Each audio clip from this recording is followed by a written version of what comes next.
I feel it's unnecessary. I feel that if you cannot just be queen of one company if you're not queen of yourself. If the moment you walk out of that company, nobody values you to it, you've not done anything for yourself. And that's what I look at when I'm talking about building a career. So please do not go for shortcuts, especially. Let's be real. Does bootlicking just really bother you at workplace? Bootlicking in workplace, isn't this just common? You go to any company, you will find that bootlicker who is really sticking up to your bosses and who has that promotion, that one cornered cabin where he is doing the most toughest job of watching Netflix. It connects with you, right? So what do you feel? Is it just unethical, or is it something which is really important for your growth? And that's what we're going to be discussing today. We're going to be deep diving into this topic, having a debate on this particular topic, looking at these behaviors that can really impact your career place and even your self-worth at workplace. Before we jump into this, Namaste, I'm Vinita Bhavsar, the host of the channel, The Vinita Bhavsar Growth Theory. The only intention is to help you grow, which is intellectually, emotionally, financially also to a certain extent. And yes, I do not wish to take your time and energy for granted. So if you're spending some time and energy onto watching my videos, thank you so much. It really means a lot to me. And I would really request you to go and subscribe to the channel.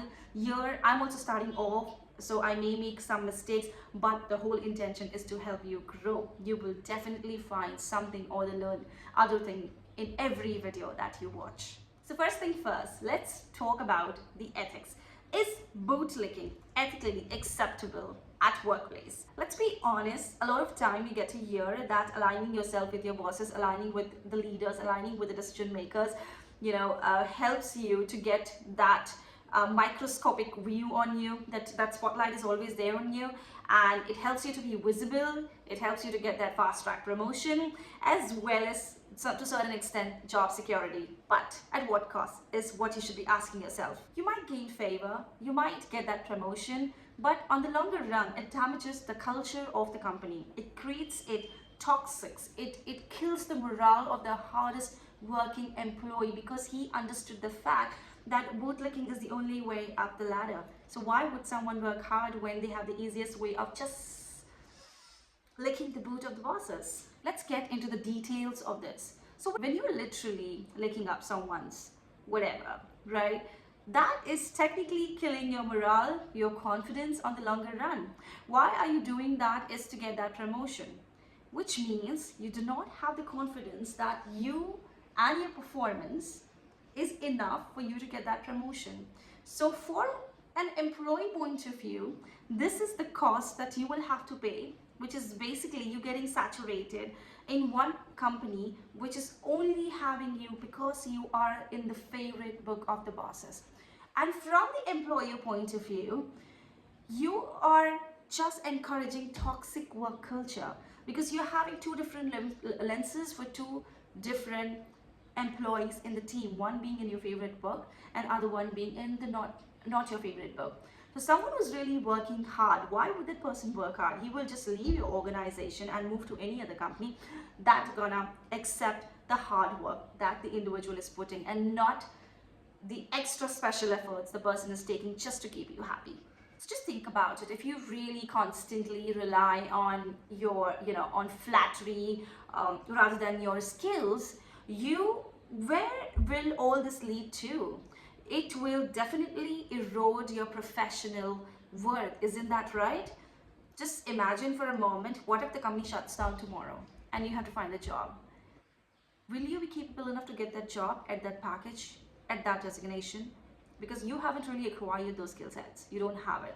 You've gotten there because you were in the favorite book of someone. Now let's quickly talk about what are the alternatives that can help you really to grow or fast track your career in the company and without licking somebody's boot. I do not want to use the other word, but there are ways where you can definitely get that hike or that promotion in your job if you achieve these steps that I'm going to be discussing, and it will not take much of your time. We're going to be discussing about the 5 tips which you can start implementing right away and which are going to help you elevate your career. Number 1, build genuine relationship. Your relationship with your bosses should not be because you want to be in the good books of your bosses. No, maybe that's the need of the hour. Maybe you're just trying to protect your job. Maybe you just want to feed your family, and that's why you're choosing that route. But that route not going to make you, that not going to help you anyway if the company shuts down or just, leaves the company. So once the boss take the exit, then what? So it's always important that you focus on building some genuine relationship at workplace.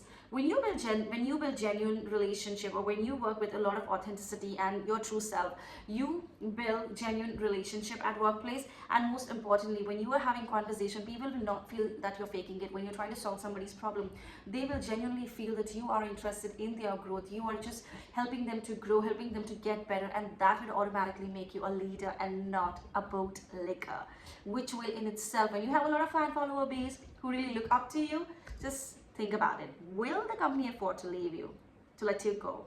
The answer is a big no. Number 2, invest in your own self-worth. Now, what do I mean? Do you have to pay some money? No, that's not what I'm talking about.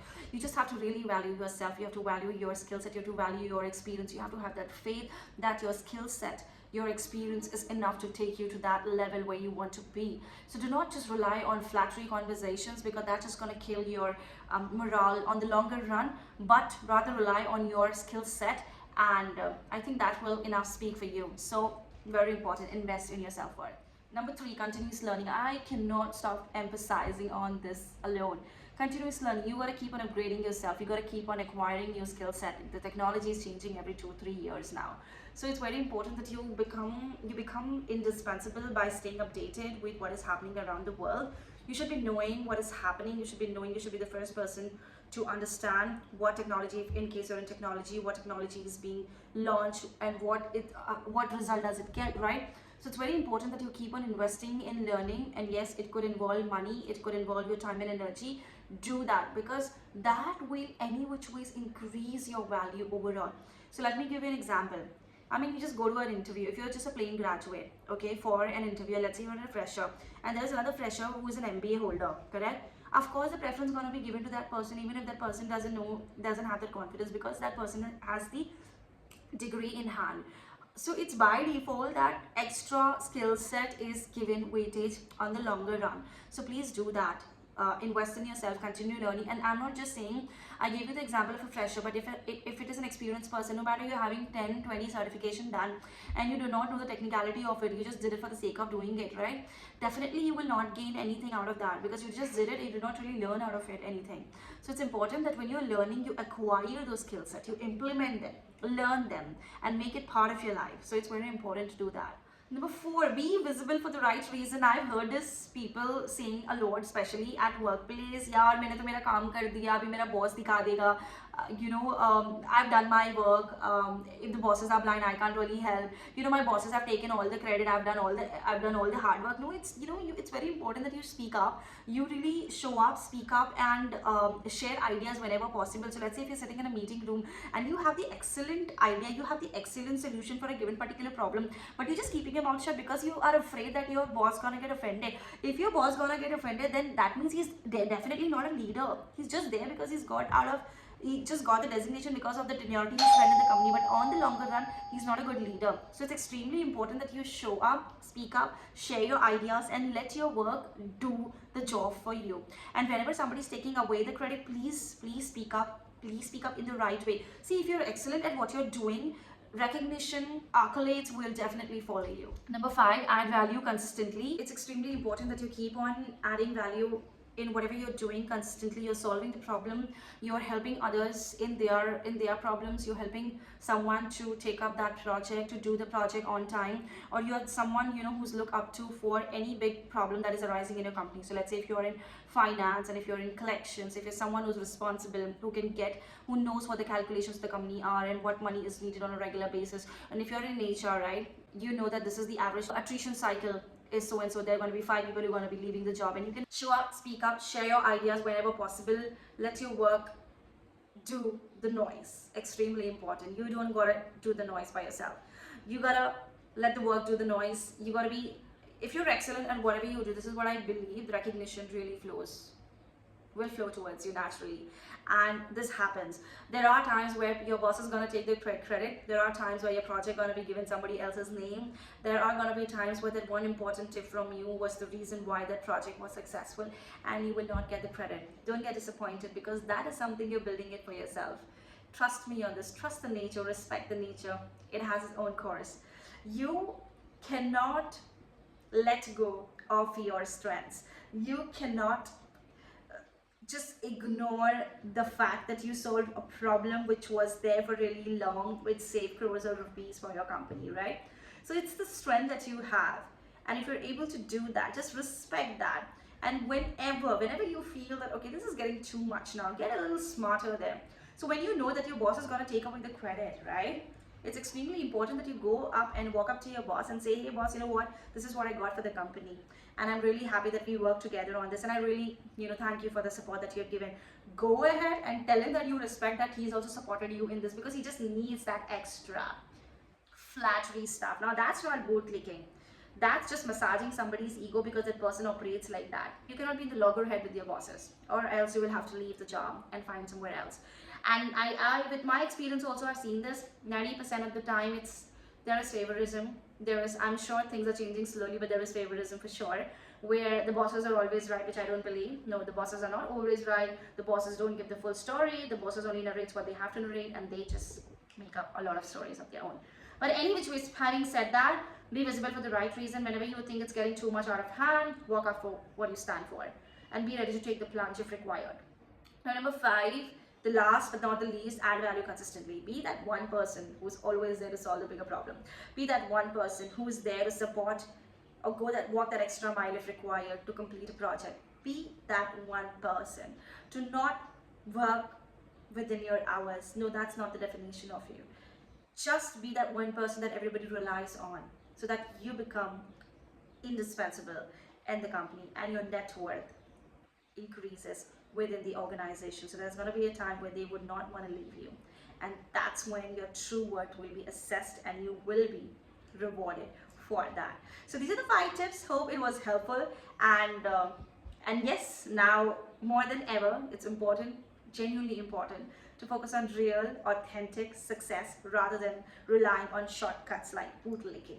You're just killing your morale. You're just killing your confidence. You're killing your self-worth too. Don't do that. Don't play with your life. Don't play with your career. There are companies who are just opening and shutting down every now and then. Your confidence, it's very difficult to build. So do not ever do that. So in today's world, the employees who add most amount of value in the company are someone who truly excels, who are selfless, who are authentic, who are genuine, are someone who are valued a lot. Because if you really see, there are a lot of young leaders who are coming up, a lot of young leaders who are taking responsibility. So these gap is kind of like fading away eventually, and it will happen over a period of time. But you should not lose your morale, and you should not find shortcuts to get there, is what I'll say. Now it's time for you to tell me your story in the comment section below. I would want you to share your experience where you face a lot of politics or bootlicking experience that you have in the workplace, and you genuinely knew. I have a lot of stories and instances I cannot talk about, but yes, there are a lot of them, and I feel it's unnecessary. I feel that if you cannot just be queen of one company if you're not queen of yourself. If the moment you walk out of that company, nobody values you to it, you've not done anything for yourself. And that's what I look at when I'm talking about building a career. So please do not go for shortcuts, especially people who are very much ambitious. Do not go for shortcuts. It's not going to help you in the longer run. So I really feel that it's genuinely unnecessary, and it's evil, it's unethical, and we should really not aim at bootlicking, just following the norms, how people have done that. And yeah, please comment your thoughts. What do you think about the content that I've created? Do you think it's really helpful? And very important, guys, do not forget to subscribe to the channel, The Winnie the Bhasa Growth Theory, and also share it with your friends, your family members whom you think it's really gonna help. So let's keep this conversation going, and if you really want some more tips on building a career based on integrity and self-worth, check out the free community where we are there empowering each other. I'm very active on LinkedIn. In case you want to follow me there, please go ahead and follow me there. I'm like very quickly responsive there. If you drop any issues or queries that you have in your career, let's connect there one-on-one, and I'll be more than happy to help you there. So that is it, guys, for today. If you want me to talk on a particular topic, please put in the comment section, and I will ensure that I'm covering in the near future. And yes, that is it. I'm Anita Bowser signing off for now. I'll see you on Tuesday. Ta-da, bye.